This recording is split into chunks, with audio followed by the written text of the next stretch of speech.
Hi, I'm Sneha Verma from Nirvana Films, and I'm really happy that ASCII is doing this, has started this initiative where we can actually do little films and talk to our own industry mates about self-regulation. And I think that this particular topic that your group has got is fantastic because it is a highly debatable topic. There's been a lot of discussion about it worldwide, and there are several norms and regulations that exist in place. However, having said that, I think there's nothing like being your own task force and not have an external government body or any other organization or group tell you what to do. And I think it's important then for us to understand in perspective, uh, you know, where we stand, how we can interpret what we actually send out, what we actually create, so that you don't really need anybody to tell you what to do and what you don't need to do. I think these are things that we already know. And, you know, so irresponsible advertising and the effect or the negative or dangerous effects that it can have on children is a very vast topic, and I mean there's a lot of discussion that can go on around it. It's a highly sensational topic. It can be blown out of proportion if not reined in properly. So, which is why we need to understand that while it's a very large topic, the point to focus on is that it's actually very simple. I mean, any kind of self regulation, any kind of do's and don'ts are things that we have to set for ourselves as individuals, and these are things that are not new to us. This is not something that we don't know. And in that context, I think what really rang a bell for me was, I'm sure some of you have heard of this Robert Fulghum thing called All I Really Need to Know I Learned in Kindergarten. And I'll just read that for you to set off the tone that I want to get across to you as a group, because it's important to understand that some very big things can be said in a very simple way. I mean, you can really go back to basics and understand that you don't have to make a big deal about everything. And the answers to some very pertinent questions, uh, you know, can be found in some very simple, basic answers that we can look back upon and are already part of our existence. So, just going back to All I Really Need to Know, and these are the things he says he learned. These are things I learned. He says, share everything, play fair, don't hit people, put things back where you found them, clean up your own mess, don't take things that aren't yours, say sorry when you hurt somebody, wash your hands before you eat, flush, warm cookies and cold milk are good for you, live a balanced life, learn some and think some, and draw and paint and sing and dance and play and work every day some. Take a nap every afternoon. When you go out into the world, watch out for traffic. Hold hands and stick together. Be aware of wonder. And it's so beautiful, it's so simple. I mean, these are the things that basically, these are the only tenets one really needs in life to go forward with anything. I mean, if you follow these basic things that you learn in kindergarten right through your life, I think you're set. We don't need to complicate it any further. And our human interactions and everything will be absolutely in place, which is why I think this whole thing about children and how we communicate with children is very important, because they're a vulnerable lot, and they are at an impressionable age. They rely on adults to be able to communicate to them, to make them understand concepts. And so it is our responsibility as communicators, as people who do who have messages to give out, that we do it with a sense of regulation, and we have to tap on our own conscience to be able to actually communicate with them. So irresponsibility is something that we see all around us, whether it's in advertising or in any other form of communication. And therefore, it's important to state in that context that while it's easy to be irresponsible, it is as easy to be responsible as well, and that is something that we need to pull ourselves up for and allow. ourselves as an industry the freedom to be creative, and yet understand that however creative you are, there is a perspective, there is a context to that creativity. And so, to be carried away by one aspect and not understand the impact or the repercussion of it in another context is irresponsible. Um, because by virtue of their age, okay, of their inexperience and of their inability to decode or understand complex messages, children are vulnerable. They need to be um, given a balanced view, and that is important. But in the Indian context, I think it's really amazing because we don't have to compare ourselves with any other culture or any other country, because very much in our Indian context we have our own set guidelines. I think so it's very easy for us to actually fall into that mold of adhering to rules. If we stay focused, we have our head on our shoulders, there's no need for us to go astray and get carried away with things that are alien.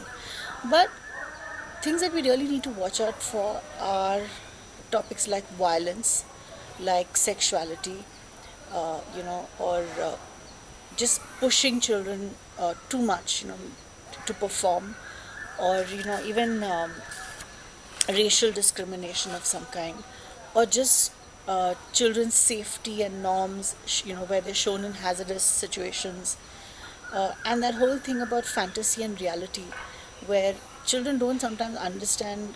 I'm talking about the younger lot, where basically for them, gimmicks or gimmickry is not something that is, not they're not used to, or they don't know really what is real. They can't tell the difference between real and fantasy. So how much can you push that limit? Um, so I mean, without being hard on ourselves, still staying really creative, going the whole hog, enjoying what we do. Somewhere we need to have that layer of conscience, where we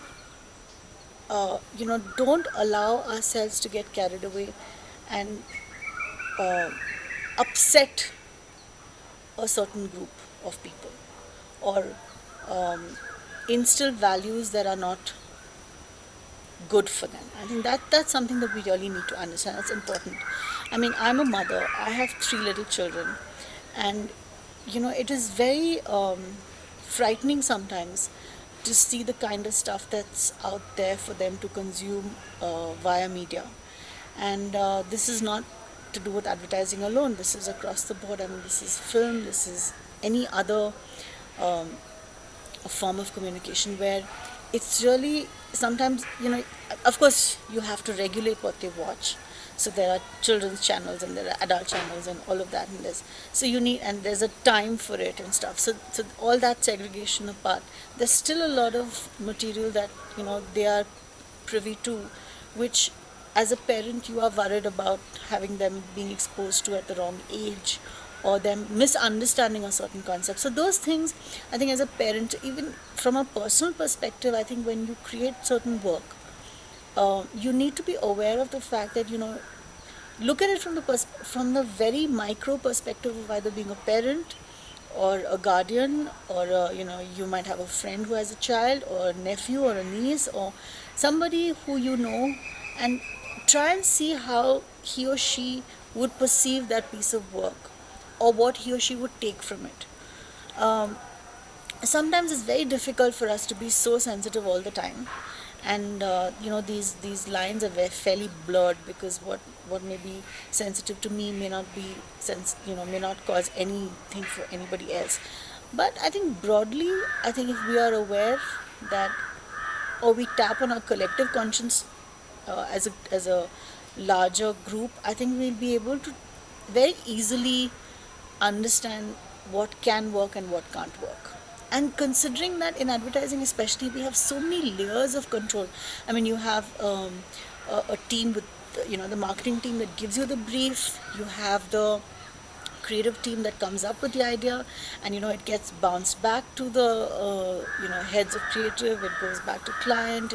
So there's several levels of filtering that can happen, and all these stages are great for us to be able to actually review whether or not this really works and can work with different audiences, and whether or not we are responsible, or are we sort of crossing the line at any point.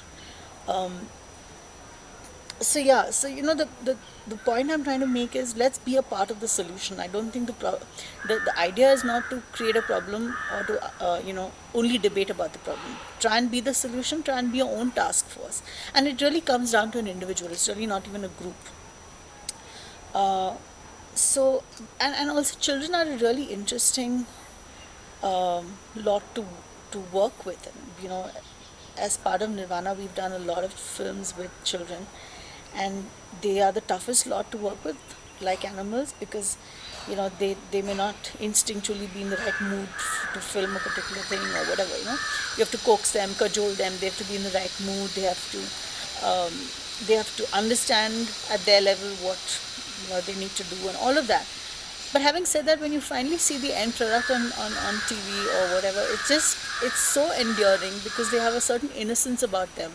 There's a quality that is so untapped, uh, which in the adult world we miss, because we have so many other layers of everything else. So yeah, children are a great tool to use, and we should use them effectively. In fact, if I remember clearly, I think Lifebuoy was one brand that used children really beautifully, because there was a whole campaign that they did. I haven't seen it recently on air, but the whole thing about using cleanliness beautifully, by garnering, by getting a whole group of young children to actually go out and do things to clean up, whether it was their locality, to clean themselves up. It was a great way to get children together as a group and get them to do something relevant. That's the thing. I mean, the thing is to use the tool effectively, to be relevant in a particular context, and yet sort of derive joy, pleasure, and creativity out of the same process. I mean, if you look at Coca-Cola's Umido Wali Asha, it's about talking about the future. It's about the next generation. It's about being positive, and they've used children in a very candid, casual way, singing this beautiful song. I mean, those are the kind of things that we can really work with. Recently, when we did the Vodafone commercial with the two children, um, there's been some controversy about how uh, whether it's right for that age group to be exposed to that sort of is there a romantic angle to that. I don't think there was any conscious effort to making it, to make it look romantic or seem romantic. It seemed to the bunch of us that it was the most natural, instinctive thing to do at that age, and it was in absolute innocence that that whole thing was approached. But obviously there was a group out there that was offended by it and thought that children at that age were not supposed to be exposed to this sort of early romance or attraction, or whatever you want to name it. So those are very fine lines. I mean, I can argue for it. Someone else might argue against it.